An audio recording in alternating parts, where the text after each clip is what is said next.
আমি মনে মনে বললাম আমার মতো ব্ল্যাক ডায়মন্ড আবার নেপালি কেমনে লাগে। আমি যেখান থেকে বাসে উঠি ওইখানে মোটামুটি যাত্রীর কোনো চাপ থাকে না, তো কয়েকটা স্টপ পরে যাত্রীর একটু চাপ ছিল।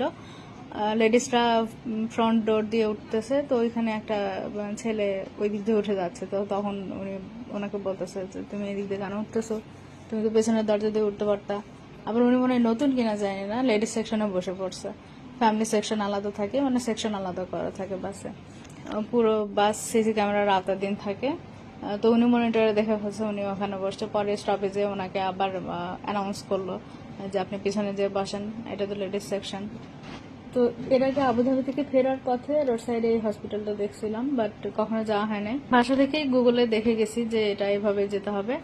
আর বাসা থেকে বের হলে আমার কাছে কোনো ইন্টারনেট থাকে না, ওইখানে যে আমি আর খুঁজে পাচ্ছি না হসপিটালটা কোথায়। আমি এখন কি করি?